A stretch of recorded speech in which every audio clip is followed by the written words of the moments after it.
আল্লাহ কয় গোলাম তোর বাবার থেকে মায়ের গর্ভের মধ্যে একটা ফোঁটা নাপাক পানি ঢুকাইয়া দিলাম। আমি আল্লাহ তাআলা তোর মায়ের গর্ভে যেদিন একটা ফোঁটা নাপাক পানি পড়েছে, আমি তোর পিছনে ৭০,০০০ ফেরেশতা লাগায় দিলাম। ও সকালবেলা থেকে তোরে পাহারা দেয়, সন্ধ্যা পর্যন্ত ৭০,০০০ ফেরেশতা পাহারা দেয়। সন্ধ্যার সময় এই ফেরেশতারা চলে যায়, আবার ভিন্ন শিফটে আরো ৭০,০০০ ফেরেশতা আসে। ওই দিন থেকে আমি আল্লাহ ইন্তেকাল পর্যন্ত ১,৪০,০০০ ফেরেশতা দিয়া আমি আল্লাহ তোরে পাহারা দেই। নাপাক পানিটারে আল্লাহ লালন পালন করতে করতে জমাট রক্ত বানায় ফেলাইছে। জমাট রক্তটারে এবার গোশতের টুকরা বানায় ফেলাইলেন। ৪০টা দিন পার হয়ে গেল, ৩৪ পার হয়ে গেল। এবার আস্তে আস্তে করে ওই গোশতের টুকরা দিয়া মাথা বের হয়, হাত বের হয়, পা বের হয়, পেট বের হয়, পিঠ বের হয়, চোখ বের হয়, নাক কান মুখ বের হয়। আল্লাহ বলেন গোলাম ১০ মাস ১০ দিন বৈশা আমি আল্লাহ তোরে একটা সুন্দর আকৃতির মানুষ বানাইলাম। লাকাদ খালাকনাল ইনসানা ফি আহসানি তাকওয়ীম। আমি আল্লাহ তোরে সুন্দর একটা মানুষ বানাইলাম। এত সুন্দর করে মানুষ বানাইয়া আমি আল্লাহ তোর মায়ের গর্ভের থেকে জমিনের মধ্যে নিয়ে আসলাম। জমিনে আসার পরে এইবার তুই খুব দুর্বল, তোর খানা লাগবে কেমন করে লাগবে আমি জানি। পাকস্থলীতে যে কোনো খানা তোর হজম হবে না। দুনিয়ার কোনো পাকস্থলী এমন চমৎকার খানা বানাইতে পারবে না। আমি তোর পাকস্থলীতে যেই খানা দরকার এমন খানা তোর মায়ের কাছে দিয়ে দিলাম রে গোলাম। এবার মায়ের বুকের মধ্যে স্তন লাগা, স্তনের মধ্যে মুখ লাগা, আস্তে আস্তে করে টান দে। আমি আল্লাহ তোর জন্য খানা রেডি করে দিলাম। জন্মসূত্রে তোরে দাঁত দিলাম না, একদিন ২ দিন আস্তে আস্তে আস্তে আস্তে করে যায়। ১ বছর ৩ বছর হয়ে গেল, এরপরে তোর মুখে ১টা ২টা করে দাঁত দিতে আরম্ভ করলাম। জন্মসূত্রে আল্লাহ কেন দাঁত দিলেন না? কারণ হলো পাকস্থলীটা নরম, যদি দাঁত দেওয়া হয় বান্দা শক্ত খানা খাবে। আল্লাহ বলেন পেটে হজম করতে পারবি না, এই জন্য জন্মসূত্রে আমি আল্লাহ তোরে দাঁত দিলাম না। ১-২ বছর পরে দাঁত দিলাম, ৩ বছর ৪ বছর হয়ে গেল, চমৎকার করে পুরো মুখের মধ্যে দাঁত চলে আসলো। এখন বান্দা শক্ত খাবার খাও, অসুবিধা নাই। আবার ৫-৭ বছর হয়ে যায়, আগের নরম দাঁতগুলো ফালাইয়া আমার আল্লাহ বান্দার শক্ত দাঁত দিয়ে দিলেন গোলাম।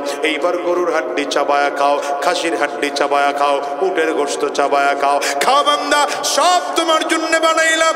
আকাশের দিকে তাকাও, সূর্য আলো দেয় তোমার জন্যে, চাঁদ কিরণ ছড়ায় আল্লাহ বলেন তোমার জন্য বানাইলাম। দেখো তো সাগরের মধ্যে মাছ আল্লাহ তোমার আমার জন্য বানাইলেন, খালের মধ্যে মাছ আল্লাহ তোমার আমার জন্য বানাইলেন, বিলের মধ্যে মাছ আল্লাহ তোমার আমার জন্য বানাইলেন। কত ধরনের মাছ দিলেন, মাছের এক এক মাছের মধ্যে এক এক রকম স্বাদ দিয়ে বানাইলেন। এগুলো আল্লাহ বান্দার জন্য বানাইলেন। শুধু তাই নয়, রং বেরঙের ফল আল্লাহ তাআলা দিলেন। আল্লাহ বলেন গোলাম রে, এগুলো সব তোর জন্য বানাইলাম। আমি আল্লাহ তোরে কুদরতি ভাবে এমন করে করে করে করে লালন পালন করলাম। দেখো তো একই পাতিলে রান্না হয়, একই মহিলা রান্না করে, একই তরকারি রান্না হয়। কোন তরকারি খাইয়া 5 বছরের ছেলেটা ধীরে ধীরে ধীরে ধীরে যুবক হয়, 40 বছরের মানুষটা ধীরে ধীরে বৃদ্ধ হয়। রব বলেন গোলাম রে, আমি আল্লাহরে তুই চিনে খুঁজে পাবো না। ওয়াফি আনফুসিকুম আফালা তুবসিরুন। আমি মালিক রে কই খুঁজো, খুঁজে কোথাও যাওয়া লাগবে না। আমি আল্লাহ তো তোর মধ্যে আছে, তুই আমারে খুঁজলেই পাবি, খুঁজলেই পাবি। এবার তোমার আমার বয়স আল্লাহ বাড়াইলেন, 20-25 বছর হয়ে গেল। এখন সব দলের লোক তোমারে ডাকে, সব রাজনৈতিক নেতার কাছে তোমার দাম আছে, সব দলের লোকের কাছে তোমার দাম আছে। 16টা বছর আওয়ামী লীগ তোমারে ডাকছে, আমার দলে আয়, ভালো একটা পদ দিয়ে দেব। এখন বিএনপির লোক ডাকে, আমার দলে আয়, আমি তোরে একটা ভালো পদ দিয়ে দেব। কিন্তু আমার আল্লাহ কয় গোলাম, আমিও তো তোরে ডাকি, ফজরের সময় ডাকি, জোহরে আবার ডাকি, আসরে আবার ডাকি, মাগরিবে আবার ডাকি, এশায় আবার ডাকি। মায়া করে করে আল্লাহ ডাকে, আইয়া আলাস সালাহ, আলাস সালাহ, গোলামা নামাজের দিকে আয়। একবার ডাকলাম বান্দা তুই যদি না শোনো, আবার দ্বিতীয়বার ডাকলাম আয় না নামাজের দিকে আয়। আসলে কি হবে, মুয়াজ্জিনকে দিয়ে আল্লাহ তাআলা আবার ডাকায় দেয়, হাইয়া আলাল ফালাহ, আসো না গোলাম রে নামাজের দিকে আসো, আসলে তোমার কল্যাণ হবে, আসলে তোমার ভালো হবে। এবার তুমি আমার মালিকের হুকুম মানতে চাও না, নিজের থেকে নিজে তাকাইয়া বড় বড় বড়াই করো, না না, তুমি তো আল্লাহর গোলাম। গোলামের কাজ হলো মালিকের সবগুলো হুকুম মেনে নেওয়া, সাধ্য হলেও মেনে নেওয়া, সাধ্যের বাইরে থাকলেও মেনে নেওয়া, যুক্তিতে ধরলেও মেনে নেওয়া, যুক্তিতে না ধরলেও মেনে নেওয়া। ফজরের নামাজ 2 রাকাত কেন হলো? যুক্তি নাই বাবা, আল্লাহ বলেছেন মেনে নাও। আর জোহরের নামাজ কেন 4 রাকাত হলো? যুক্তি নাই, আল্লাহ বলেছেন মেনে নাও। মাগরিবের নামাজ কেন 3 রাকাত হলো? যুক্তি নাই, আল্লাহ বলেছেন মেনে নাও। ঠিক কিনা বলো? আল্লাহ বলেছেন মুস্তারে ছোট করো, নবী কয় মুস্তারে ছোট করো আর দাড়িটারে লম্বা করো। কেন বড় করতে বলেছেন? যুক্তি নাই, আল্লাহ বলেছেন নবী বলেছেন করতে হবে। রমজান মাসের রোজা রাখো, যুক্তি নাই, আল্লাহ কেন রাখতে বললেন? আবার 29টা দিন হলে 29 দিনে রোজা রাখো, 30টা দিন হলে 30 দিনে রোজা রাখো। একটা মাস রোজা রাখলাম, শাওয়ালের 1 তারিখ আল্লাহ রোজা রাখতে নিষেধ করেছেন, যুক্তি কি? কোনো যুক্তি নেই বাবা, আল্লাহ বলেছেন মেনে নাও। এমন করে করে পারিবারিক জীবন, রাষ্ট্রীয় জীবন, সিরত সুরত, লিবাস, পোশাক, আচার ব্যবহার, কথাবার্তা, লেনদেন, সব জায়গায় হুকুম মানতে হবে কার? জোরে বলো, আর জোরে বলো কার? নামাজ পড়ি কার হুকুম মেনে? জোরে বলেন। রোজা রাখি কার হুকুম মেনে? আঙ্গুল উঁচা করে কও। যাকাত দেই কার হুকুমে? হজ করি কার হুকুমে? জোরে বলো। রাজনীতি করো কার হুকুমে? আস্তে বুঝা কও, রাজনীতি কার হুকুমে করো? ওই এটা তো শয়তানের হুকুমে মাইনা করো। লেনিন কার্ল মার্চের রাজনীতি, মাও সেতুনের রাজনীতি। আকুরে তাকায় রয়েছে কেন? কথা কও না কেন? সক্রেটিসের প্লেটো অ্যারিস্টটলের আদর্শ মানো, ঠিক না বেঠিক? জোরে কও। আব্রাহাম লিঙ্কনের আদর্শ মাইনা। আবার কয় রক্ত লাগলে আরো দেব, এদেশে মুখেরে মুক্ত করে ছাড়বো। কার রক্ত তুমি কারে দাও মিয়া? কার রক্ত কারে দাও? রাজনীতিটাও করতে হবে আল্লাহর হুকুম মাইনা। কার হুকুম মাইনা? জোরে বলে না, জোরে বলে না। রাজনীতিও করতে হবে কার হুকুম মাইনা? জোরে বলো। কারণ পৃথিবীতে এমন কোথাও বলা নাই যে রাজনীতিবিদ নামাজি হতে পারবে না। আছে নাকি বলা? রাজনীতিবিদ রোজাদার হতে পারবে না, এমন বলা আছে নাকি? না না, বরঞ্চ নবীর কাছ থেকে এসছে, সাহাবায়ে কেরামদের থেকে আমরা দেখেছি যে যত বড় রাজনীতিবিদ সে তত বড় আল্লাহওয়ালা। আর এখনকার চিত্র হইল যে যত বড় চোর। কও না, কও না, কও না, আমি আর না কইলাম। তাহলে সব জায়গায় হুকুম মানতে হবে কার? কারণ তুমি আর আমি গোলাম, তোমার আমার পরিচয় হলো আমরা গোলাম। আল্লাহ বলেন আমাদের মুনিব, ঠিক না বেঠিক? জোরে বলেন। 1 নম্বর সবক দিয়ে গেলাম। 1 নম্বর সবক আমার পারিবারিক জীবন থেকে আরম্ভ করে রাষ্ট্রীয় জীবন, সিরতে সৌরতে, লিবাসে পোশাকে, আচার ব্যবহার, কথাবার্তা, লেনদেন, রাজনৈতিক জীবন, পারিবারিক জীবন, সাংসারিক জীবন, সব জায়গায় এক কথায় বলো না হুকুম মানবো কার? আঙ্গুল উঁচা করে কও, চিল্লা জোরে বলো কার? আরো জোরে বলো কার? দ্বিতীয় নম্বর কথা বলে গেলাম, যেহেতু আমরা সবাই আল্লাহ পাকের গোলাম, আল্লাহ আমাদের মুনিব। গোলাম অহংকারী হবে না, গোলাম অহংকার করবে না, গোলাম বিনয়ী হবে, গোলাম নম্র হবে, গোলাম ভদ্র হবে। ঠিক কিনা? গোলাম অহংকার করবে? গোলাম অহংকার করবে? দেখো তো গোটা দুনিয়ার বাদশাহ ছিলেন, আরে ভাই গোলাম অহংকারী উক্ত হবে। সে যদি মেম্বারও হয় অহংকার থাকতে পারবে না, চেয়ারম্যানও যদি হয় অহংকার থাকতে পারবে না, এমপিও যদি হয় অহংকার থাকতে পারবে না, মন্ত্রীও যদি হয় অহংকার থাকতে পারবে না, প্রধানমন্ত্রীও যদি হইয়া যায় অহংকার থাকতে পারবে না। যদি ক্ষমতা একটুখানি পাইয়া অহংকারীর চোটে কাউরে রাজাকারের বাচ্চা কও, তাইলে এমন হবে দুপুরের খানা পাকানো থাকবে, না খায়া মামার দেশে যাওয়া জোরে কও, তিনি অহংকার মুক্ত হও, গোলাম দিনই হবে, গোলাম নম্র হবে, গোলাম ভদ্র হবে, ঠিক কিনা বলো? रुखसार से बुर्का का जरा पर्दा उठा दो, लिल्लाह मुझे हुस्न खुदा दाद दिखा दो। ए बाहर करम सदक़ हुसैन इब्न अली का, पियासा हूँ मुझे शरबत दीदार पिला दो।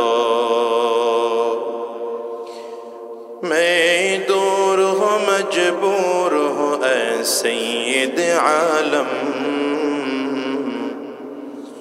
दीदार दिखाते नहीं आवाज सुना दो,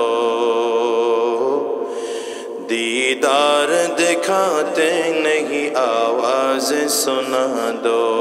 প্রত্যেকে আমার নবীকে মুহাম্মদুর রাসূলুল্লাহ সাল্লাল্লাহু আলাইহি ওয়াসাল্লামকে নবী মানি, এর মধ্যে কোনো সন্দেহ নাই, ঠিক না ভাই? সুতরাং নবীর পক্ষে একটা স্লোগান হবে না ইনশাআল্লাহ? তোমার নেতা আমার নেতা, জোরে তোমার নেতা আমার নেতা, আমরা সবাই রাসূল সেনা। কণ্ঠের পুরোটা আওয়াজ ছেড়ে দিয়ে একটা তাকবীর হবে, মুসলমানের মতো আওয়াজ হবে, ঠিক আছে ইনশাআল্লাহ? নারে তাকবীর, নারে তাকবীর, তোমার নেতা আমার নেতা, তোমার নেতা আমার নেতা, আমরা সবাই রাসূল সেনা, আমরা সবাই রাসূল সেনা, আমরা সবাই নবীর সেনা। নারে তাকবীর, কোরআন সুন্নাহর আলো, কোরআন সুন্নাহ যেখানে, আলেম ওলামা যেখানে, পীর বুজুর্গ যেখানে, দিয়েছি তো রক্ত, দিয়েছি তো রক্ত, রক্তের বন্যায় দিল্লি না ঢাকা, দিল্লি না ঢাকা, দালালি না রাজপথ। আছেন তো? এই স্লোগান নিয়ে ময়দানে নামেন, দেখবেন কোন বেঈমান, কোন কাফির, কোন মুশরিক, কোন মুরতাদ, কোন স্বৈরাচারের দালাল এদেশে টিকতে পারবে না, ঠিক কিনা বলেন? আল্লাহ কবুল করুন, চিৎকার করে জোরে আওয়াজ করে বলেন আমিন। আল কোরআনের ডাক এসেছে, আল কোরআনের ডাক এসেছে, চলে আয় সকলে মিলে, আয় রে নবীন আয় রে প্রবীণ, ছুটে পতাকা তলে, ঠিক কিনা? আল কোরআনের ডাক এসেছে, চলে আয় সকলে মিলে, আয় রে নবীন আয় রে প্রবীণ, ছুটে এই পতাকা তলে, আয় রে নবীন আয় রে প্রবীণ, ছুটে এই পতাকা তলে। কোরআন মোদের পথের পথে, কোরআন মোদের আশা, রাসূল মোদের আলোর দিশারি, রাসূল ভালোবাসা, ঠিক কিনা বলো? কোরআন মোদের পথের পথে, কোরআন মোদের আশা, রাসূল মোদের আলোর দিশারি, রাসূল ভালোবাসা। সেই ওয়াদা নিয়ে মোরা ময়দানেতে লড়বো আমর দিনের পথে। আল কোরআনের ডাক এসেছে, বলো বলো বলো, আল কোরআনের, চলে আয় সকলে মিলে, আয় রে নবীন আয় রে প্রবীণ ছোটে পতাকা তলে। কোরআনের পক্ষে না বিরুদ্ধে? ইসলামের পক্ষে না বিরুদ্ধে? মানবতার পক্ষে না বিরুদ্ধে? ইনসাফের পক্ষে না বিরুদ্ধে? জালিমদের পক্ষে না বিরুদ্ধে? আল্লাহ কবুল করুন। হয় না? আরো জোরে আমিনার পাওয়ারটা কমে গেছিল, এই জন্য ধমক দিয়ে আবার বাড়াইলাম। এই যে আপনাদেরকে আমরা মাঝে মাঝে সুবহানাল্লাহ, আলহামদুলিল্লাহ, আল্লাহু আকবার এগুলো মাহফিলে আসলেই জোরে জোরে বলতে বলি, আপনারা কি মনে করেছেন এমনি এমনি বলি? না না, এর কারণ আছে। এর প্রথম নম্বর কারণ হলো মাহফিলটা হচ্ছে এগুলো অর্জন করার জায়গা। মাহফিলে আসলে সুবহানাল্লাহ বলবেন, আলহামদুলিল্লাহ বলবেন, আল্লাহু আকবার বলবেন, আলোচকের সাথে জবানে জবান মিলায়া সুবহানাল্লাহ আলহামদুলিল্লাহ এগুলো বলবেন। বললে লাভ কি? এক নম্বর লাভ হলো এই জিকিরগুলো করলে কলব সাফ হয়। বলেন কি সাফ হয়? দ্বিতীয় নম্বর, জিকিরগুলো করলে জান্নাতের মিজানের পাল্লা ওজন হয়। তিন নম্বর, জান্নাতের মধ্যে ফলওয়ালা ছায়াওয়ালা গাছ তৈরি হয়। আরো জোরে বলেন। কারণ নবীজি বলেন লিকুল্লি শাইইন সিকালা ওয়া সিকালাতুল কুলুবি যিকরুল্লাহ। পয়গম্বর বলেন প্রত্যেকটা মানুষের কলিজায়, প্রত্যেকটা মানুষের কলবের মধ্যে জং ধরে যায়। কারণ যেই মানুষ গুনাহ করে সেই মানুষের কলবের মধ্যে কালো দাগ পড়ে যায়, জং ধরে যায়। পয়গম্বর বলেন ইদা আযনাবাল আবদ নুকিতাত ফি কলবিহি নুকতাতান সাউদা। বান্দা যখন গুনাহ করে বান্দার কলবের মধ্যে দাগ পড়ে যায়। একটা গুনাহ করেছে তো পরিষ্কার কলবের মধ্যে একটা দাগ পড়ে গেল, আবার গুনাহ করেছে পরিষ্কার কলবের মধ্যে আর একটা দাগ পড়ে গেল। বান্দা আবার গুনাহ করেছে তো বান্দার কলবের মধ্যে আবার একটা দাগ পড়ে গেল। একটা সময় দাগ পড়ে পড়ে পড়ে পড়ে পুরো কলবটা নষ্ট হয়ে যায়। কলব যখন কারো নষ্ট হয় পুরো বডিটাই নষ্ট হয়ে যায়। কলবের সাথে পুরো বডিটা সম্পৃক্ত। এজন্য পয়গম্বর বলেন আলা ইন্না ফিল জাসাদি লামুদগা ইযা সলুহাত সলুহাল জাসাদু কুল্লু ওয়া ইযা ফাসাদাত ফাসাদাল জাসাদু কুল্লু। পয়গম্বর বলেন তোমাদের প্রত্যেকের শরীরের মধ্যে একটা গোশতের টুকরা আছে। গোশতের টুকরাটা যখন ভালো হয়ে যায় পুরো মানুষ তখন ভালো হয়ে যায়। নবী বলেন গোশতের টুকরাটা যখন খারাপ হয় পুরো মানুষটাই তখন খারাপ হয়ে যায়। নবী আমার বলেন গোশতের টুকরার নাম কি জানো? আলা ওয়াহিয়াল কলব। গোশতের টুকরাটার নাম হলো কলব। তার মানে যেই মানুষটার কলব ভালো সেই মানুষটার ব্রেন ভালো, যেই মানুষটার কলব ভালো সেই মানুষটার চোখ ভালো, যেই মানুষটার কলব ভালো সেই মানুষটার ব্রেন ভালো, যেই মানুষটার কলব ভালো সেই মানুষটার কান ভালো, যেই মানুষের কলব ভালো সেই মানুষের জবান ভালো, যেই মানুষের কলব ভালো সেই মানুষের হাত ভালো, যেই মানুষের কলব ভালো সেই মানুষের পা ভালো। যার কলব ভালো না কোনো কিছুই তার ভালো না। এই জন্য দেখবেন আমাদের সমাজে এমন অনেক আছে মাশাআল্লাহ ফেসবুক চালায় আর চালা মেসেঞ্জারের মধ্যে উল্টা লাইনে মেসেজ লাগায় আছে না নাই? এই কাজগুলো কেন করে? কলব ভালো না। আমার ঘরের মেয়েটা, আপনার ঘরের মেয়েটা, বিবিটা পর্দা করে না। কেন করে না? কলব ভালো না। কেন করে? কেন করে? কলব ভালো না। আপনার বিবির দিলের মধ্যে যদি আল্লাহর ভয় থাকতো তো পরকীয়ায় জড়াইতে পারতো না, সে রাস্তায় বোরকা ছাড়া বের হইতে পারতো না। কি কথা বলেন না? ঠিক না বে ঠিক? মা বোনদেরকেও বলবো দিলটাকে আগে ঠিক বানান। দিলটাকে ঠিক বানাবেন তো গোটা জিন্দেগি ভালো। আপনার মোবাইল ব্যবহার করবেন তাও ভালো, ফেসবুক চালাবেন সেটাও ভালো চালাবেন, ইউটিউব চালাবেন ভালো কিছু চালাবেন। দেখবেন কোরআন তিলাওয়াত দেখতে মনে চায়, ইসলামী সঙ্গীত দেখতে মনে চায়, হামদ নাত দেখতে মনে চায়, উলামায়ে কেরামদের বয়ান শুনতে মনে চায়। আর দিল ভালো না তো গান শুনতে মনে চাইবো, গান শুনতে মনে চায়। ঠিক না বেঠিক? জোরে বলেন। আর প্রথম মা বোনদেরকে এটা বললাম, দ্বিতীয় নম্বর বললাম মা বোনদেরকে পর্দায় থাকেন। কারণ ইজ্জত মা বোনদের পর্দার মধ্যে, বোরকার মধ্যে। বোরকা ছাড়া মা বোনদের ইজ্জত নাই। কেন? কারণ যেই পণ্যটা যত বেশি দামি হয় সেই পণ্যের প্যাকেট তত সুন্দর হয়। এই যে টিস্যুটা, এটা খোলা রাখে না প্যাকেটে রাখে? কেন প্যাকেটে না রাখে খোলা রাখলে অসুবিধা কি?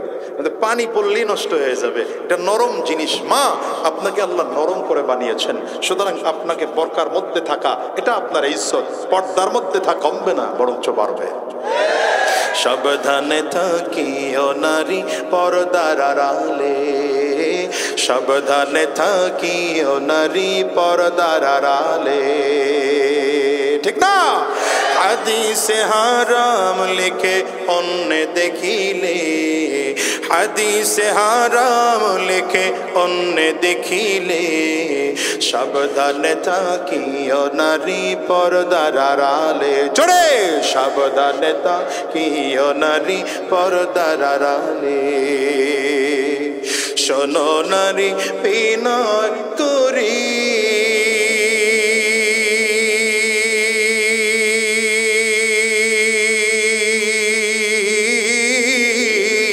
যাইও না কো পর্দা ছাড়ি।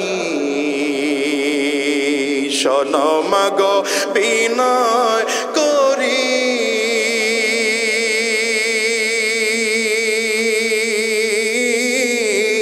যাইও না মা পর্দা ছাড়ি।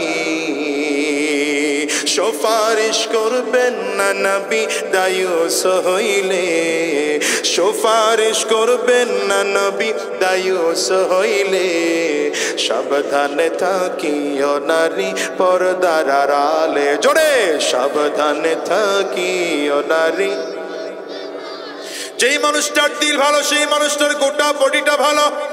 মনে আছে না? ভুলে গেছে? কারণ পয়গম্বর বলেন এই কলব যার ভালো হয়ে যায় সেই মানুষের গোটা বডিটা তার ভালো হয়ে যায়। তবে কলবটা গুনাহের কারণে আস্তে আস্তে আস্তে আস্তে করে কালো দাগ পড়ে পড়ে নষ্ট হয়ে যায়। নবী বলেন এই কালো দাগওয়ালা কলব যদি পরিষ্কার করতে হয়, লিকুল্লি শাইইন সিকালা ওয়া সিকালাতুল কুলুবি যিকরুল্লাহ।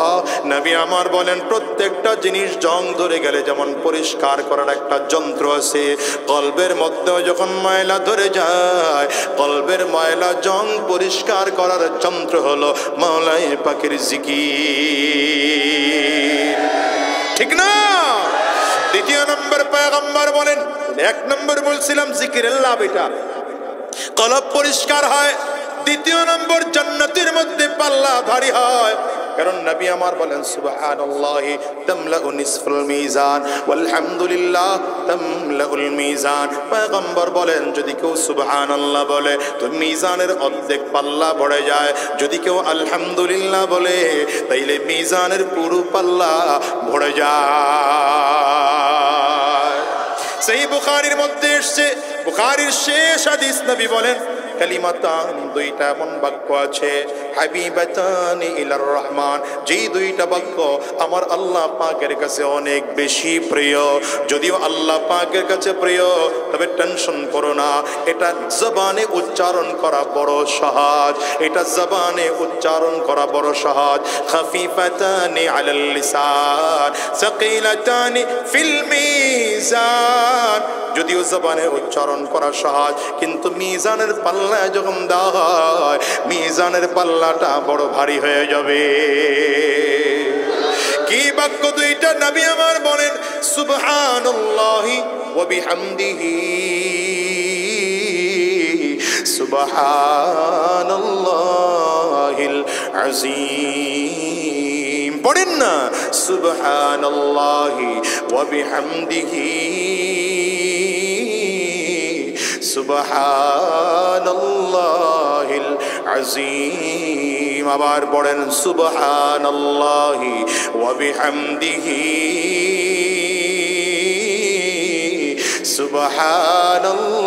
সুবহানাল্লাহিল আযীম। কয়টা কথা বললাম?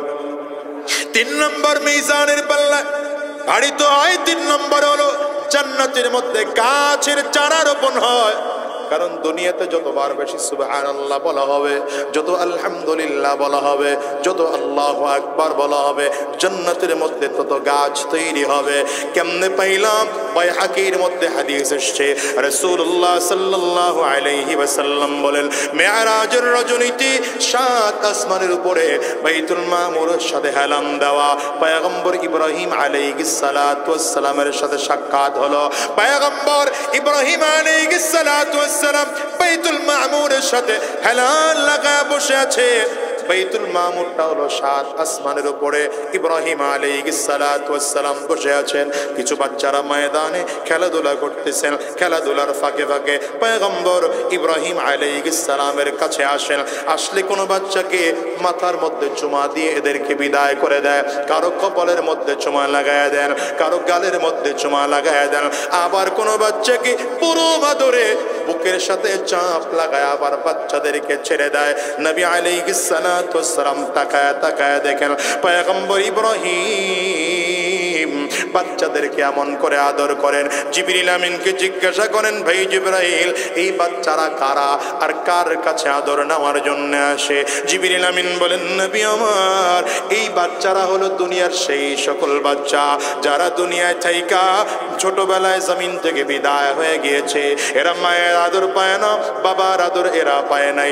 এরা জাতীয় পিতা ইব্রাহিম আলাইহিস সালামের কাছে বাবার আদর নেওয়ার জন্য মাঝে মাঝে হাজির হয়। মুসলমানদের জাতীয় পিতার নাম কি? বুঝলা গেছে গা জাতীয় পিতার নাম কি মুসলমানদের? জোরে কও, আরো জোরে বলো। রব্বে কারীম বলেন, মিল্লাতা আবিকুম ইব্রাহিম হুয়া সাম্মাকুমুল মুসলিমিন।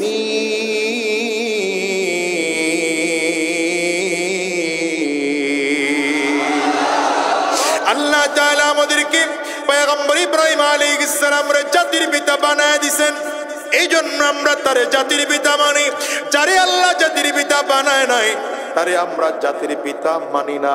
কারণ ব্যক্তিগত আব্বারে যদি জাতির আব্বা বানাইতে চায় তাইলে জনগণ ক্ষমতার জোরে 2-4 জন মেনে নিলেও ক্ষমতা চলে যাওয়ার পরে ছোট ছোট পোলাপান মিছিল লাগায়, জাতির পিতা ইব্রাহিম অমুক মিয়া গোরাড্ডি। জাতির পিতা ইব্রাহিম আলাইহিস সালাতু ওয়াস সালামের সাথে আমার নবীর সাক্ষাৎ হয়েছে। কোথায়?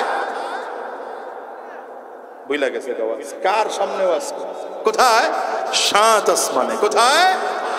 বাইতুল মামুর। এখন যেখানে বাইতুল্লাহ, এই বাইতুল্লাহর বরাবর 7 আসমানের উপরে একটা আল্লাহর নূরের তৈরি ঘর আছে, যেটা প্রতিদিন 70,000 ফেরেশতারা তাওয়াফ করে। এই নূরের তৈরি ঘরটা বাইতুল মামুর, ওখানে বসে দেখা হয়েছে। দেখা হওয়ার পরে ইব্রাহিম আলাইহিস সালাম আমার নবীকে ডেকে বললেন, মুহাম্মদ আমার বেটা, আখিরি জামানার নবী, আমি তো আর আপনার উম্মতের সাথে সাক্ষাৎ করতে পারবো না, আমার পক্ষ থেকে কয়েকটা বার্তা আপনার উম্মতকে দিলাম, এটা পৌঁছায় দিবেন। 4টা বার্তা দিয়েছেন। কয়টা বার্তা? জাতির পিতা ইব্রাহিম আলাইহিস সালাম আমার নবীর কাছে আমাদের জন্য কয়টা বার্তা দিয়েছেন? 1 নম্বর বার্তা, আকরি উম্মতাকা মিন্নিস সালাম। পয়গম্বর আমার পক্ষ থেকে আপনার উম্মতকে সালাম পৌঁছায় দিবেন। বলবেন না? নবীর কাছে সালাম পাঠাইছেন কে? জাতির পিতা ইব্রাহিম আলাইহিস সালাম। 2 নম্বর, ওয়া আখবিরহুম আন্নাল জান্নাতা তাইয়্যিবাতুত তুরবাতি। 2 নম্বর জানায় দিবেন আপনার উম্মতরা যেই জান্নাতের জন্য পাগল, এই জান্নাতের মাটিটা বড় সুগন্ধি মাটি। কারণ জান্নাতের মাটিটা দুনিয়ার কোনো মাটির মতো নয়। জান্নাতের যে মাটিটা হয়, জান্নাতের মাটি হবে জাফরান দিয়া। কিসের তৈরি হবে? জাফরানের তৈরি হবে জান্নাতের মাটি। এটা বড় সুগন্ধিযুক্ত মাটি। ইব্রাহিম আলাইহিস সালাম বলেন, হাজবাতুল মা। 3 নম্বর আপনার উম্মতকে জানায় দিবে জান্নাতের যে পানি হবে, এই পানিটা হবে মিষ্টি পানি। দুনিয়ার কোনো পানি নোনা পানি, কোনো পানিতে অসুবিধার পানি, কোনো পানির মধ্যে কষ লাগে, কোনো পানিতে আর্সেনিক বেশি থাকে, কথা হয়। কিন্তু জান্নাতে পানিটা হবে 100% মিনারেল ওয়াটার। জান্নাতের পানিটা হবে বিশুদ্ধ পানি, জান্নাতের পানিটা হবে মিষ্টি পানি। পয়গম্বর বলেন এই পানি যদি দুনিয়ার কেউ একবার পান করে 70,000 বছর পর্যন্ত পানির পিপাসা লাগবে না। 3 নম্বরে গেল। 4 নম্বর, ওয়া আন্নাহা কিআন। পয়গম্বর জানায় দিবা জান্নাতের যে ময়দানটা আছে, ময়দানটা একদম ফাঁকা ময়দান থাকবে, কোনো কিছু এই ময়দানটার মধ্যে থাকবে না। কত বড় ময়দান! পয়গম্বরে আরবি বলেন দুনিয়ার সব থেকে ছোট, দুনিয়ার মানুষকে যাকে জান্নাত দেওয়া হবে, সব থেকে ছোট জান্নাতীরে কত বড় জান্নাত দেওয়া হবে? এই দুনিয়ার 10 গুণ বড় সমান একটা জান্নাত তারা দেওয়া হবে। আওয়াজ দিয়ে চিল্লায় সুবহানাল্লাহ বলেন। এবার বলেন তো এই বিশাল জান্নাতের ময়দানটা যদি ফাঁকা থাকে ভালো লাগবে না খারাপ লাগবে? জোরে কয় না। ভালো লাগবে না খারাপ লাগবে? কারণ বিশাল ময়দানটার মধ্যে গাছ নাই, পালা নাই, ফল নাই, কিছুই নাই। ভালো লাগার কথা না, খারাপ লাগবে। ইব্রাহিম আলাইহিস সালাম জানায়া দিলেন ওয়া আন্নাহা কিআন। জান্নাতের যে বিশাল বাগানটা আছে, বিশাল ময়দানটা আছে, এটা ফাঁকা ময়দান।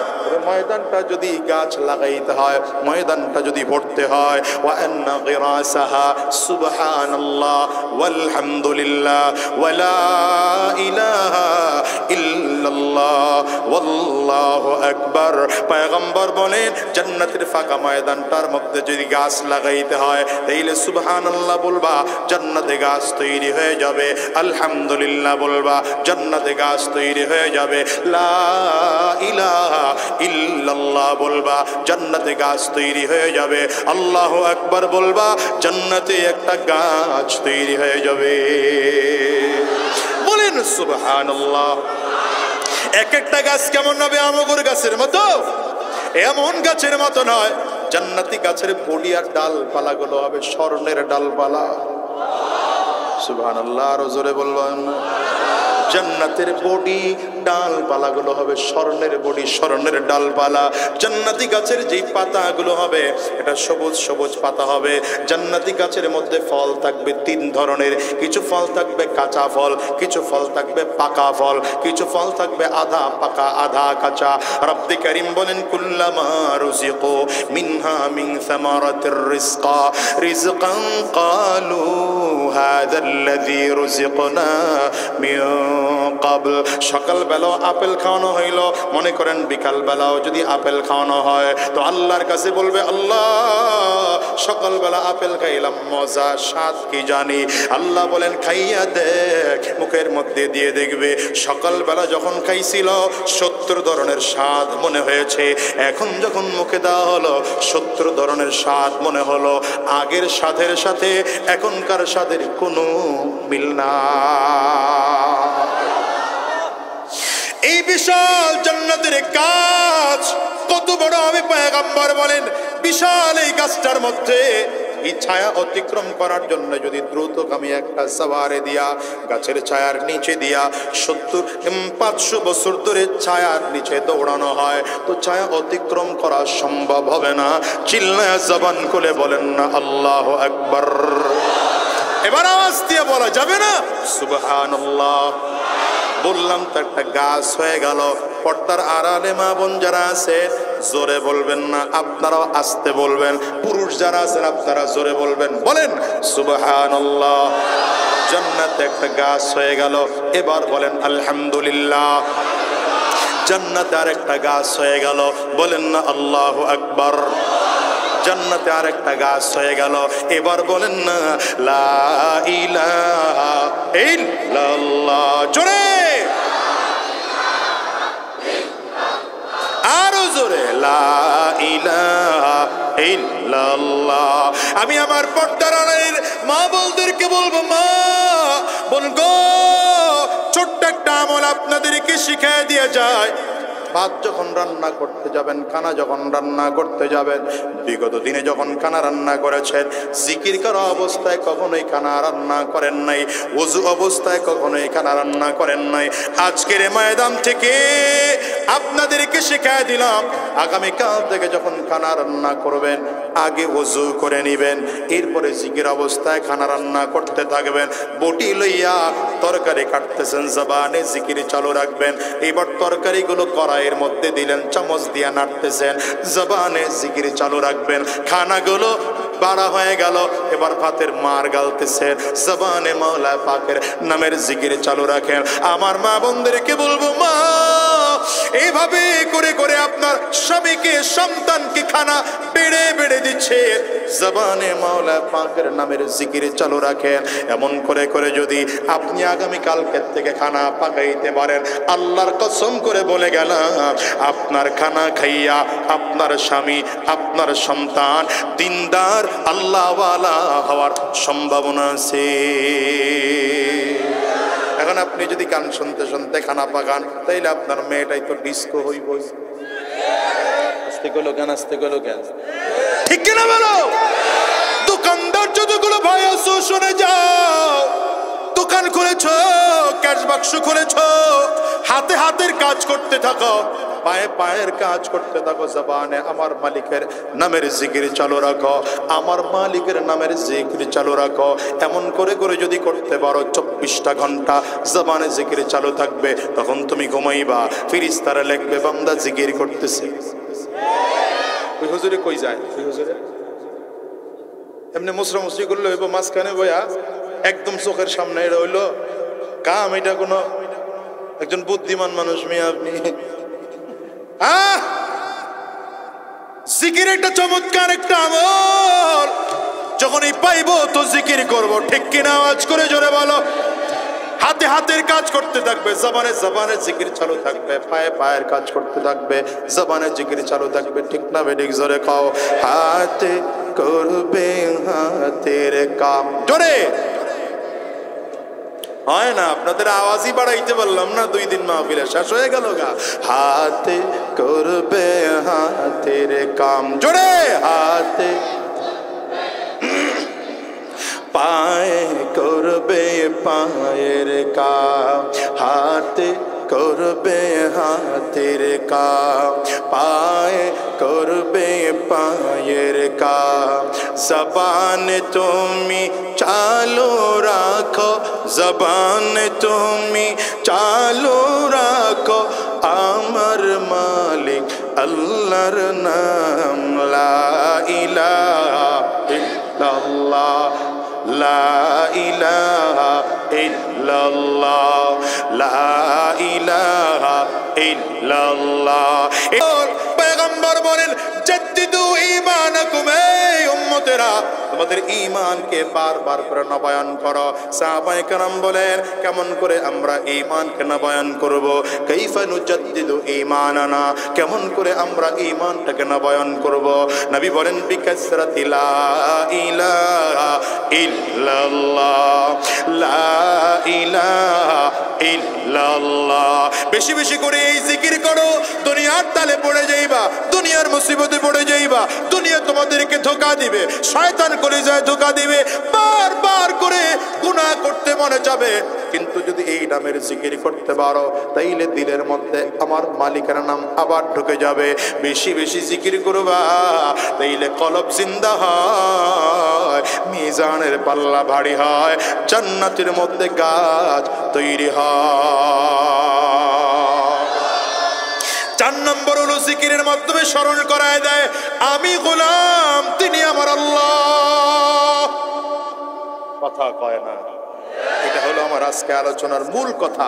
এই জন্য আয়াতে কারিমা তিলাওয়াত করেছি, ওয়া মা খালাকতুল জিন্না ওয়াল ইনসা ইল্লা লিয়াবুদুন।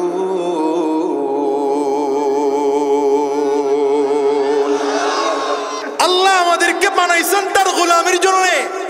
আমরা গোলাম, আল্লাহ আমাদের মালিক, আল্লাহ আমাদের রব, ঠিক কিনা বলো? গোলামের কাজ হলো 24 ঘন্টা রবের গোলামি করা। আপনারা দেখবেন একটা সময় দাস দাসীর প্রথা ছিল, টাকা দিয়ে মানুষকে কিনে আনা হতো। যখন দাস দাসীর প্রথা ছিল, টাকা দিয়ে মানুষ কিনে আনলে নিজস্ব কোনো তার অস্তিত্ব ছিল না, নিজে কোনো কিছু করার সুযোগ ছিল না, ইচ্ছা করে কিছু করতে পারত না। কারণ হলো মালিক তাকে টাকা দিয়ে কিনে এনেছে, তার সব কথা মেনে নিতে হবে। এখন দাস দাসীর প্রথা নাই। আমি এই জন্য উদাহরণ দিয়ে বলি, আপনার দোকানে একজন কর্মচারী রাখছেন মাত্র 8,000 টাকা বেতন দিয়া অথবা 10,000 টাকা বেতন দিয়া, প্রতিদিন এই ছেলেটা আপনার কথা মানতে গিয়া 40 কাপ চা আনতেছে, 50 কাপ চা এনে দিচ্ছে আপনার গেস্টদেরকে। শুধু তাই নয়, পান এনে দিল, পান আনছে, চুন আনতে ভুলে গেছে, আবার দোকানে পাঠাইলেন। আবার হয় না, জর্দা এক কোম্পানির আনতে বলছেন, আরেক কোম্পানি নিয়ে আসছে, ধমক দিয়ে আবার গিয়ে পাঠাইলেন। এই কর্মচারী একটা বারের জন্য বলে না, মালিক গো 40 বার আমি গেলাম, এইবার আপনি গিয়ে নিয়ে আসেন। কারণ ও জানে মাস শেষে আমাকে লোকটা 10,000 টাকা বেতন দেয়। আমি যদি তার এই কথা বলি তাইলে আমার চাকরি থাকবে না। দোকানের কর্মচারী মালিকের সব কথা মেনে নিতে হয়, কিন্তু মাস শেষে আপনি মাত্র 10,000 টাকা বেতন দেন। ঠিক না বেঠিক? জোরে বলেন। আমার আল্লাহ তাআলা আপনার আমার প্রতি কি অবদান আছে বলেন তো? এই চোখ আল্লাহ দিলেন, কান আল্লাহ দিলেন, নাক আল্লাহ দিলেন, জবান আল্লাহ দিলেন, হায়াত আল্লাহ দিলেন, রিজিক আল্লাহ দিলেন, মওত আল্লাহ দিলেন, পা আল্লাহ দিলেন, কথা বলার শক্তি আল্লাহ দিলেন, শ্রবণ শক্তি আল্লাহ দিলেন। চোখের সামনে তাকায় তাকায় দেখো, কত মানুষ আছে কান দিয়ে শুনতে পায় না, কত মানুষ আছে চোখ দিয়ে দেখতে পায় না, কত মানুষ আছে ব্রেইন আছে কিন্তু ব্রেইনে কাজ করে না, পাগল হয়ে গেছে। কত মানুষ হাতের সামনে, চোখের সামনে দেখো, হাত দিয়ে ধরতে পারে না, প্যারালাইজড হয়ে গিয়েছে। আল্লাহ কয়, গোলাম তোরে আমি ছোটবেলা থেকে এমন করে লালন পালন করেছি, তুই মায়ের গর্ভে ছিলে রে গোলাম। লাম ইয়াকুন শাইআম মাযকুরা, গোলাম রে তোর বয়স যদি 20 বছর হয়, 25 বছর আগে দুনিয়ায় তোরে কেউ চিনত না। তোর বয়স যদি 25 বছর হয়, 30 বছর আগে দুনিয়ায় কেউ চিনত না। এ বাবাজি, এখানে যাদের বয়স 60-65 বছর আগে, যাদের দেখেন তো 70-80 বছর আগে আপনারা দুনিয়ায় কেউ চিনত না। আল্লাহ কয়, গোলাম তোর বাবার থেকে মায়ের গর্ভের মধ্যে একটা ফোঁটা নাপাক পানি ঢুকাইয়া দিলাম। আমি আল্লাহ তাআলা তোর মায়ের গর্ভে যেদিন একটা ফোঁটা নাপাক পানি পড়েছে, আমি তোর পিছনে 70,000 ফেরেশতা লাগায় দিলাম। ও সকাল বেলা থেকে তোরে পাহারা দেয়, সন্ধ্যা পর্যন্ত 70,000 ফেরেশতা পাহারা দেয়। সন্ধ্যার সময় এই ফেরেশতারা চলে যায়, আবার ভিন্ন শিফটে আরো 70,000 ফেরেশতা আসে। ওই দিন থেকে আমি আল্লাহ ইন্তেকাল পর্যন্ত 1,40,000 ফেরেশতা দিয়া আমি আল্লাহ তোরে পাহারা দেই।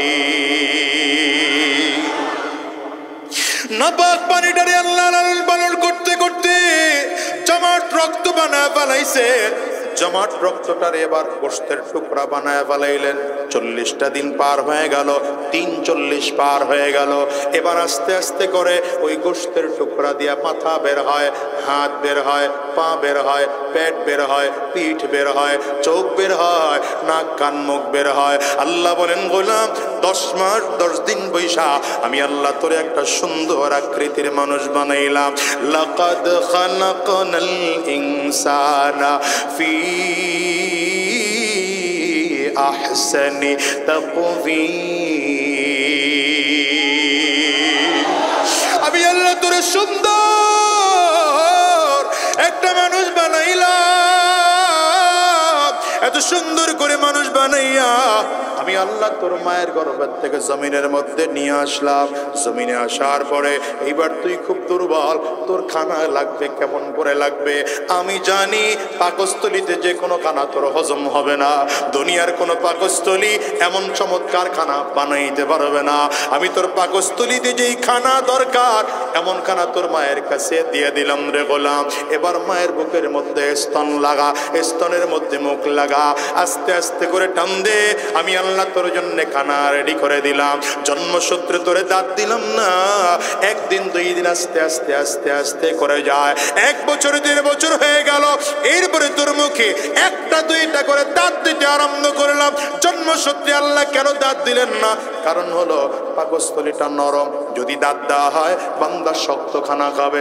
আল্লাহ বলেন পেটে হজম করতে পারবি না, এই জন্য জন্মসূত্রে আমি আল্লাহ তোরে দাঁত দিলাম না। 1-2 বছর পরে দাঁত দিলাম, 3 বছর 4 বছর হয়ে গেল, চমৎকার করে পুরো মুখের মধ্যে দাঁত চলে আসলো। এখন বান্দা শক্ত খাবার খাও, অসুবিধা নাই। আবার 5-7 বছর হয়ে যায়, আগের নরম দাঁতগুলো ফালাইয়া আমার আল্লাহ বান্দার শক্ত দাঁত দিয়ে দিলেন। গোলাম এইবার গরুর হাড্ডি চাবায়া খাও, খাসির হাড্ডি চাবায়া খাও, উটের গোশত চাবায়া খাও। খাও বান্দা, সব তোমার জন্য বানাইলাম। আকাশের দিকে তাকাও, সূর্য আলো দেয় তোমার জন্যে, চাঁদ কিরণ ছড়ায়, আল্লাহ বলেন তোমার জন্য বানাইলাম। দেখো তো সাগরের মধ্যে মাছ, আল্লাহ তোমার আমার জন্য বানাইলেন। খালের মধ্যে মাছ, আল্লাহ তোমার আমার জন্য বানাইলেন। বিলের মধ্যে মাছ, আল্লাহ তোমার আমার জন্য বানাইলেন। কত ধরনের মাছ দিলেন, মাছের এক এক মাছের মধ্যে এক এক রকম স্বাদ দিয়ে বানাইলেন। এগুলো আল্লাহ বান্দার জন্য বানাইলেন। শুধু তাই নয়, রং বেরঙের ফল আল্লাহ তাআলা দিলেন। আল্লাহ বলেন গোলাম রে, এগুলো সব তোর জন্য বানাইলাম। আমি আল্লাহ তোর কুদরতি ভাবে এমন করে করে করে করে লালন পালন করলাম। দেখো তো একই পাতিলে রান্না হয়, একই মহিলা রান্না করে, একই তরকারি রান্না হয়। কোন তরকারি খাইয়া 5 বছরের ছেলেটা ধীরে ধীরে ধীরে ধীরে যুবক হয়, 40 বছরের মানুষটা ধীরে ধীরে বৃদ্ধ হয়। রব বলেন গোলাম রে, আমি আল্লাহর তুই চিনে খুঁজে পাবো না। ওয়াফি আনফুসিকুম আফালা তুবসিরুন। আমি মালিক রে কই খুঁজো, খুঁজে কোথাও যাওয়া লাগবে না। আমি আল্লাহ তো তোর মধ্যে আছে, তুই আমারে খুঁজলেই পাবি, খুঁজলেই পাবি। এবার তোমার আমার বয়স আল্লাহ বাড়াইলেন, 20-25 বছর হয়ে গেল। এখন সব দলের লোক তোমারে ডাকে, সব রাজনৈতিক নেতার কাছে তোমার দাম আছে, সব দলের লোকের কাছে তোমার দাম আছে। 16টা বছর আওয়ামী লীগ তোমারে ডাকছে, আমার দলে আয়, ভালো একটা পদ দিয়ে দেব। এখন বিএনপির লোক ডাকে, আমার দলে আয়, আমি তোরে একটা ভালো পদ দিয়ে দেব। কিন্তু আমার আল্লাহ কয় গোলাম, আমিও তো তোরে ডাকি, ফজরের সময় ডাকি, জোহরে আবার ডাকি, আসরে আবার ডাকি, মাগরিবে আবার ডাকি, এশায় আবার ডাকি। মায়া করে করে আল্লাহ ডাকে, হাইয়া আলাস সালাহ, হাইয়া আলাস সালাহ। গোলামা নামাজের দিকে আয়। একবার ডাকলাম বান্দা, তুই যদি না শোনো, আবার দ্বিতীয়বার ডাকলাম, আয় না নামাজের দিকে আয়। আসলে কি হবে, মুয়াজ্জিনকে দিয়ে আল্লাহ তাআলা আবার ডাকায় দেয়, হাইয়া আলাল ফালাহ। আসো না গোলাম রে, নামাজের দিকে আসো, আসলে তোমার কল্যাণ হবে, আসলে তোমার ভালো হবে। এবার তুমি আমার মালিকের হুকুম মানতে চাও না, নিজের দিকে নিজে তাকাইয়া বড় বড় বড়াই করো। না না, তুমি তো আল্লাহর গোলাম। গোলামের কাজ হলো মালিকের সবগুলো হুকুম মেনে নেওয়া, সাধ্য হলেও মেনে নেওয়া, সাধ্যের বাইরে থাকলেও মেনে নেওয়া, যুক্তিতে ধরলেও মেনে নেওয়া, যুক্তিতে না ধরলেও মেনে নেওয়া। পয়গম্বর সুলাইমান আলাইহিস সালাতু ওয়াস সালাম গোটা পৃথিবীর বাদশাহ ছিলেন। গোটা পৃথিবীর টোটাল বাদশাহ ছিলেন 4 জন, এর মধ্যে 2 জন ছিলেন মুসলমান। একজন বাদশাহ জুলকারনাইন, অথবা যাকে কোরআনে জুলকারনাইন বলেছে, বাদশাহ সিকান্দার, ইস্কান্দার, যাকে কোরআন বলেছে জুলকারনাইন। আর একজন বাদশাহ পয়গম্বর সুলাইমান আলাইহিস সালাতু ওয়াস সালাম। কত বড় বাদশাহ ছিলেন জানো? জিন জাতির বাদশাহ ছিলেন, পশু প্রাণীদের বাদশাও ছিলেন, এমনকি পশু প্রাণীদের ভাষাও তিনি বুঝতেন। পয়গম্বর সুলাইমান যদি জিনদের দিকে তাকাইতেন, তো জিনদের দিকে তাকাইলে মাথার চুলগুলো কাটার মতো সোজা হয়ে যেত, দাড়িগুলো কাটার মতো সোজা হয়ে যেত, চক্ষু 2টার থেকে মনে হয় যেন আগুনের ফুলকি বের হইত। এমন অবস্থা দেখলে জিনরা লড়াচড়া করতো না, সোজা হয়ে চলতো।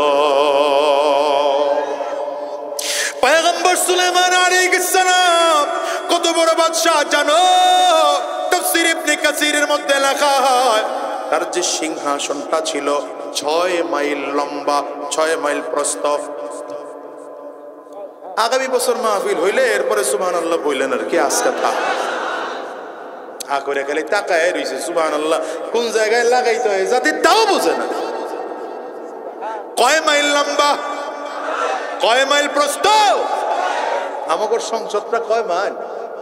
হ্যাঁ, এই বিশাল সিংহাসন আরো আশ্চর্যের খবর শোনা যায়, ডান দিকে এক সাইডে ছিল 70,000 চেয়ার, বাম দিকে আরো 70,000, সামনের দিকে আরো 70,000, পেছন দিকে আরো 70,000, টোটাল 2,80,000 চেয়ার। আবার আসতে বলে, জোরে বলেন। এই বিশাল চেয়ারওয়ালা, আপনারা কি মনে করেছেন চেয়ারগুলো সব তাজ কোম্পানির প্লাস্টিকের 550 টাকার চেয়ার গুছিয়ে থুয়ে দেওয়া যায় আবার বিছানো যায়? হ্যাঁ, সব মন্ত্রণালয়ের মন্ত্রীদের চেয়ার, ক্যাবিনেটের চেয়ার। এই বিশাল চেয়ারওয়ালা সিংহাসন লইয়া আসমানের মধ্যে পয়গম্বর সুলাইমান আলাইহিস সালাম চলতেন। ফুয়েল লাগতো না, ইঞ্জিন লাগতো না, পাইলটের দরকার ছিল না। চেয়ারের মধ্যে বসে শুধু পড়তেন বিসমিল্লাহির রহমানির রহিম। তো অটোমেটিক কুদরতের মাধ্যমে আকাশে উড়া শুরু হয়ে যেত। যদি উপরে দিয়ে ওড়ার দরকার হতো, আল্লাহু আকবার বলতেন, উপরে উড়া শুরু হয়ে যেত। যদি জমিনে ল্যান্ড করার দরকার হতো, তো একটা জমিনকে টার্গেট করে সুবহানাল্লাহ বলতেন, জমিনে অটো কুদরতের মাধ্যমে ল্যান্ড হয়ে যেত। এমন একটা সিংহাসন তো বহুত দূরের কথা। এর 50,000 ভাগের 1 ভাগ চেয়ারও যদি আমাদের থাকে, তাহলে তো বুকটা গুছা হয়ে যায়। আমি একটা বড় মেয়ে আর কি, কথা গান না কেন? এখন দেখেন না এলাকার মেম্বার সাহেবের দাপটে, আরে বাবা কাউরি টিকায় রাখা যায় না। আর যদি মাশাআল্লাহ আমার মতো চেয়ারম্যান হইবার পারে, তাইলে তো খাইছে এলাকা ভাড়া এলাম। কথা কয় না, কথা কয় না। কিন্তু আপনি জানেন, এমন বিশাল সিংহাসনের মধ্যে সুলাইমান আলাইহিস সালাতু ওয়াস সালাম বৈশা চেয়ারের মধ্যে বুকটা টান করে বসতেন না, মাথাটা উঁচু করে বসতেন না। কিতাবের মধ্যে লেখা হয়, চেয়ারের একটা কিনারায় গিয়া অত্যন্ত বিনয়ী হইয়া তাওয়াজু সহকারে নম্রতার সাথে মাথা নিচু করে বসে থাকতে। আমরা তো মাশাআল্লাহ এই যে নির্বাচন হইছে, যারা নির্বাচন করবেন রাগ করেন না ভাই। একটা গাড়ি কিনছে, এটার ছাদ খোলা যায়, এরপরে ছাদ খুলে আবার উপরে আপনি হাত তুলে হারাইছি আমি। কথা কয় না লোকগুলা। আমি নিষেধ করলাম না বাবা, গাড়ির মধ্যে ছাদ খোলার উপরে হাত তুইলা নাজায়েজ বলতেছি না, হারামও বলতেছি না, কিন্তু সাবধান, এটা যেন অহংকারের কারণ না হয়। তুমি যেন নিজের মধ্যে একটা ভাব চলে না আসে, আমি একটা নেতা আর কি, আমারে কে আর পায়, ক্ষমতার শেষ নাই। আল্লাহ বলেন, তোর সে বড় বড় নেতা ফেরাউন, নমরুদ, কারুন, সাদ্দাত, হামান, কাউরে মশার কামড় খাওয়ায় মারছি, কাউরে পাহাড়ের সাথে আশ্রয় মারছি, কাউকে পানির মধ্যে চুবায় মারছি, তোরে মারতে টাইম লাগে না। এই জন্য দাঁড়াবেন, ঠিক আছে? আমিও যদি কোনোদিন ইলেকশন করি, আমিও দাঁড়াবো, বুঝেন নাই কথা? আমারটাও কয়েত হয়ে গেলাম গা। কিন্তু তারপরে সাবধান, দাঁড়ানোর সাথে যেন বিনয়ী একটা ভাব থাকে, নম্র নম্র একটা ভাব থাকে। কারণ গাছের যেই ডালে ফল হয়, গাছটা নিচু হয়, গাছটা উঁচু থাকে না।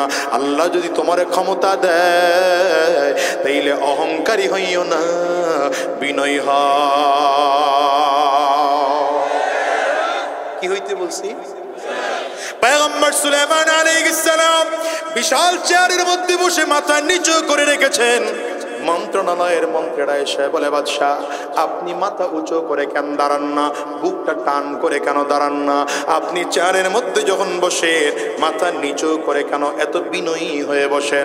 সুলাইমান আলাইহিস সালাম বলেন, আমার আল্লাহ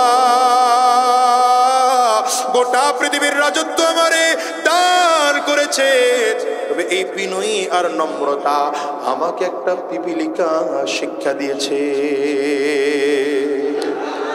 কে শিখাইছে বিনয়ী? বলে বলেন না, একটা পিপীলিকা আমাকে এই বিনয়ী শিক্ষা দিয়েছে। কেমনে শিক্ষা দিল? এই কথাটা খুব মনোযোগ দিয়ে শুনে যান রে বাবা। পয়গম্বর সুলাইমান আলাইহিস সালাম বলেন, কোরআনে আসছে পিপীলিকার সাথে তিনি যে লম্বা কথা বলেছেন, বলে আমি পিপীলিকার সাথে কথা বলে বলে একটা সময় পিপীলিকার কথা আমার কাছে খুব মনোভূত হয়ে গেল। আমি পিঁপড়াকে ডাক দিলাম, আইয়ুহান নামলা সালমা শিইতে, এই পিঁপড়া চাইবে কি আমার কাছে? চা দেওয়ার জন্য আমি তৈয়ার আছি। পিঁপড়ায় বলে, আপনার কাছে চাইয়া লাভ নাই, দিবার পারবেন না। কি বুঝছেন? কিছুই বুঝেন নাই। ছোট্ট পিঁপড়ায় যদি এত বড় বাদশাকে বলে দিতে পারবেন না, দিলে একটা ধাক্কা লাগে না? কথা কয় না লোকগুলা, ধাক্কা লাগে। আপনাদের এখানে যদি সরকারের প্রধান ডক্টর মোহাম্মদ ইউনূস সাহেব এসে দাঁড়ায় মাইক লয়ে বলেন আপনাদের কার কি চাহিদা বলেন পূরণ করব, এমন একটা পিচ্ছি বলায় দাঁড়ায় যদি কয় আপনি দিতে পারবেন না, ছায়া লাভ নাই, ধাক্কা খাবে না? তো গোটা পৃথিবীর বাদশা সুলাইমান কয় ছায়া লাভ নাই, আপনি দিতে পারবেন না। পয়গম্বর সুলাইমান আলাইহিস সালাম বলেন আনাল মালিক, আমি বাদশা, চায়া দেখ না দিতে পারি না, না পারি। পিঁপড়া আবারও বলে দিতে পারবেন না, বলে চা। পিঁপড়ায় বলে দিতে পারবেন না, 2-3 বার বলার পরে বলে চায়া দেখ, ধমক দিয়ে বলছে। তো পিঁপড়া এখন বলে এই ইউহাল মালিক, বাদশা গো, যদি আমারে কিছু দিতে হয় জিদফি হায়াতি, যদি আমারে আপনি কিছু দিতেই চান আমার হায়াত বাড়ায়া দেয়। পয়গম্বর সুলাইমান আলাইহিস সালামের মাথা নিচু হয়ে গেছে, চোখ দিয়ে টপ টপ করে পানি পড়া শুরু হয়। আর ডেকে বলে পিঁপড়া রে, সম্ভব না, এত বড় ক্ষমতাবান আমি হতে পারি কিন্তু তোর হায়াত বাড়ায় দেওয়ার ক্ষমতা আমার নাই। এটা বাদ দিয়ে অন্য কি চাইবে আমার কাছে, চা দেওয়ার জন্য তৈয়ার আছি। পিঁপড়ায় বলে একটাই দিতে পারলেন না, আবার কেন দ্বিতীয়টা চাইবো, চায়া ভাই কি লাভ? বলে চান না, চা দিতে তৈয়ার আছি। পিঁপড়া এখন দ্বিতীয়বার আবার বলে আইয়ুহাল মালিক জিদফি রিজকি, বাদশা গো যদি কিছু দিতে হয় তাইলে আমার রিজিক বাড়ায় দেওয়ার ব্যবস্থা করে। সুলাইমান আলাইহিস সালামের চোখ দিয়ে অজান্তেই যেন টপ টপ করে পানিগুলো বের হয়। না কর কপালটারে জমিনে ঠেকাইয়ে দিয়া সাজদা দিয়া বলে আল্লাহ। পিঁপড়ার একটা ছোট্ট চাহিদা পূরণ করার মতো ক্ষমতা আমি সুলাইমানের নাই। ওগো দয়ার আল্লাহ, পিঁপড়ার কাছে আমি হেরে গিয়েছি, আমি হেরে গিয়েছি। পয়গম্বর সুলাইমান আলাইহিস সালাম বলেন ওই যে পিঁপড়ার কাছে মাথা নিচু করে ফেলেছি, জীবনে আর কোনোদিন মাথা উঁচু করে দাঁড়াই না। আমি আপনাদেরকে বলে যাই গো বাজার, এই মজলিসের মধ্যে যতজন মানুষ আছেন আমি তাদেরকে বলবো জীবনে যদি গুনাহ না করে থাকেন তাইলে মাথা উঁচু করে সমাজে হাঁটেন, কোনো অসুবিধা নাই। আপনাদের এখানে না একজন আছেন যিনি বলছিলেন অল্প কিছুদিন আগে তার নাকি জীবনে কোনো গুনাহই নাই, বলছিল না ওইদিকে একজন। এমন যদি কারো কপাল পোড়া থাকে বাবা, নিজের গুনাহগার মনে করো না, তাইলে তোমার সাথে আমার কোনো কথা নাই। কিন্তু পয়গম্বর আরবি সাল্লাল্লাহু আলাইহি ওয়াসাল্লাম নামাজের মধ্যে দাঁড়ায় দাঁড়ায় দাঁড়ায় দাঁড়ায় কান্না করতেন, এমন কান্না করতেন আম্মা জান বলেন নবীজির মাঝে মাঝে সাজদা এত লম্বা সাজদা দিতেন। জানান্তু আন্নাহু ক্বাদ কুবিজা, মনে মনে আমি ভাবতাম যে নবীজি বোধহয় জমিন থেকে বিদায় হয়ে গিয়েছে। আম্মা জান নবীজির মাঝে মাঝে গিয়া পায়ের মধ্যে চিমটি কাটলে নবীজি পা নাড়া দিতেন। আম্মা জান জিজ্ঞাসা করতেন সালাম ফিরানোর পরে, পয়গম্বর গফরাল্লাহু লাকা মা তাকদ্দামা মিন দামবিকা ওয়া মা তাআখার, নবী গো আপনার আগের পরের জিন্দেগীর সব গুনাহই তো আল্লাহ মাফ করে দিয়েছেন, এরপরও কেন আপনি এত লম্বা সময় দাঁড়ায় থাকেন আর চোখের পানিগুলো ফেলে ফেলে কান্না করেন? নবী ডাক দেয় আয়েশা রে, আমি কি আমার মালিকের শুকরগুজার বান্দা হব না? ওরে গোলাম, এই জন্য বলে যাই সাবধান, দিলটাকে নরম বানাইয়া ফালাও, বিনয়ী হও, নম্র হও।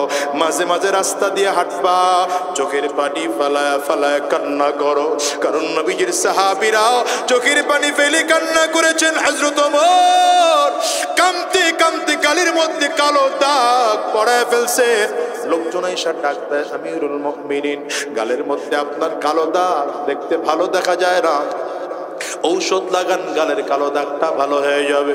পয়গম্বরের সাহাবী হযরত ওমর ফারুক বলেন, আমিও জানি আমার গালের কালো দাগ দেখতে ভালো দেখা যায় না, কিন্তু আমার রবের সামনে যেদিন দাঁড়াবো, আমার মালিক যদি ডাক দেয় ওমর, আমি আল্লাহর সামনে কি নিয়ে দাঁড়াইছো, আমি সেদিন বলবো মালিক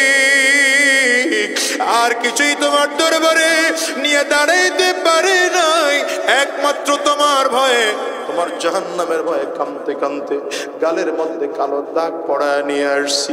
ও দুনিয়ার মুসলমানেরা, নিজের মধ্যে যদি গুনাহ থাকে তাইলে অহংকার হতে পারো না, অহংকারী হতে পারো না। গুনাহ করে ফেলেছি, চোখের পানিগুলো ফেলে ফেলে আল্লাহর কাছে কাঁদবো।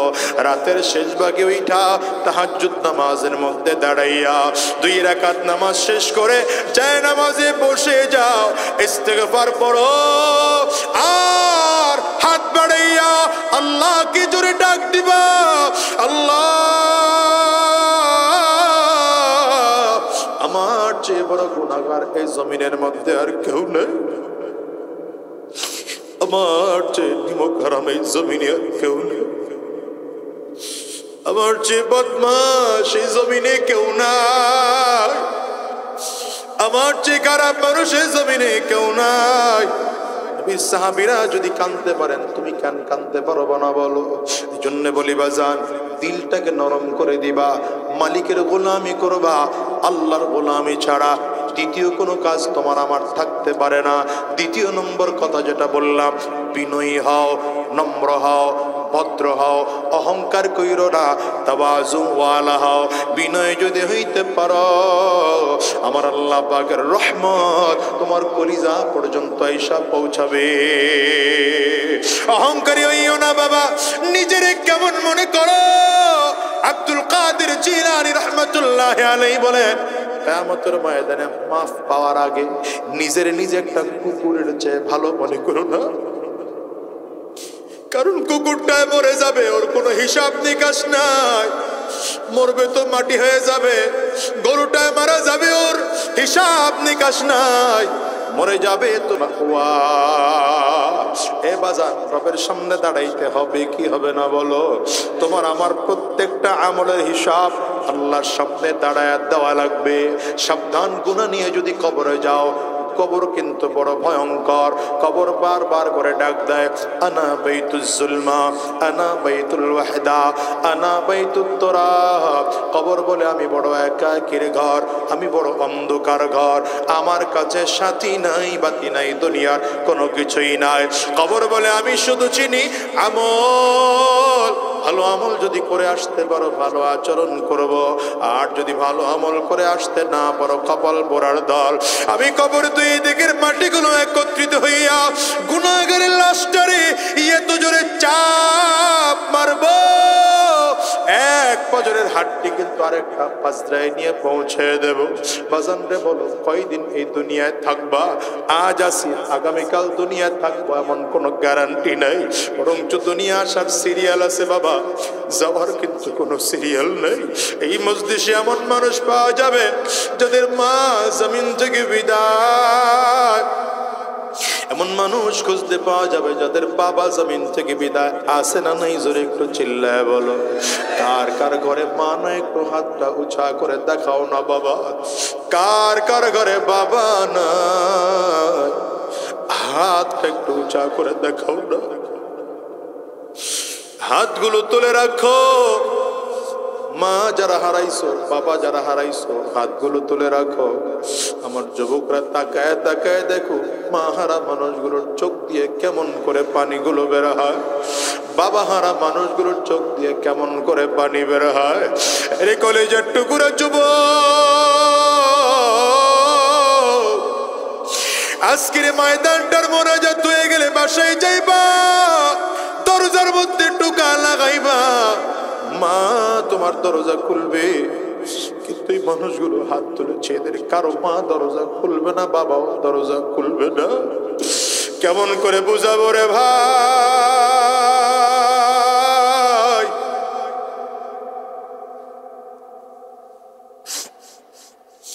আজকের এই ময়দানটার মধ্যে যার ঘরে মা আছে, বাবা আছে, তাদেরকে বলে দিয়ে যে আব্বা আম্মার খেদমত করো আর নিজের মনটারে বোঝাও কয়দিন এই জমিনে বাঁচব। পর্দার আড়ালের মা বোনদেরকে বলবো মা নিজের মনটাকে নিজে বুঝ দাও না। একদিন নতুন বউ হয়ে শাড়ি পরে উঠেছিলাম, আমার এমন একটা দিন আসবে আমার শাড়িগুলো টেনে টেনে খুলে খুলে রাখা হবে, হাতের চুড়ি খুলে রাখা হবে, পায়ের নুপুর খুলে রাখা হবে, মাথা থেকে টিকলিটাও খুলে রাখা হবে, নাকের ফুলটাও খুলে রাখা হবে। 5টা কাপড় দিয়ে জনমের তরে প্যাকেট করে কবরের দিশে নিয়ে রওনা হবে। অনুরোধ করে যাই গো বাজার, দিলটাকে নরম করে দিয়া আজকের ময়দানে ওয়াদা করে যাও আর হারাম রাস্তায় কদম বাড়াবো না, শয়তানি রাস্তায় কদম বাড়াবো না, রবের গোলামি স্বীকার করে করে চলবো, বিনয়ী হব, নম্র হব, ভদ্র হব। কারা কারা ওয়াদা করতে পারো? 2টা হাত উঁচা করে আল্লাহকে দেখাও, আওয়াজ দিয়ে চিল্লে জোরে ডাকো আল্লাহ। চোখে যদি পানি না আসে কান্নার ভান ধরে ডাক দাও না আল্লাহ। জাহান্নামের কথা স্মরণ করে কাঁদো। কত মানুষের ঘরে মা নাই, বাবা নাই, আব্বা আম্মার কথা স্মরণ করে কাঁদো না। আমার মালিক রে চিল্লাইয়া জোরে ডাক দাও না আল্লাহ। দয়ার মালিক,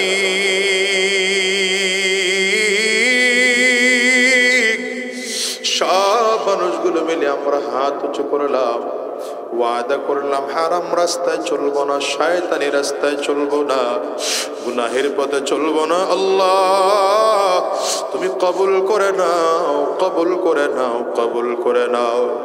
জবান খুলে বলো আমিন। আলহামদুলিল্লাহি রাব্বিল আলামিন। আলহামদুলিল্লাহি রাব্বিল আলামিন। আলহামদুলিল্লাহি রাব্বিল আলামিন। والصلاة والسلام على سيد الأنبياء والمرسلين. غدير مليك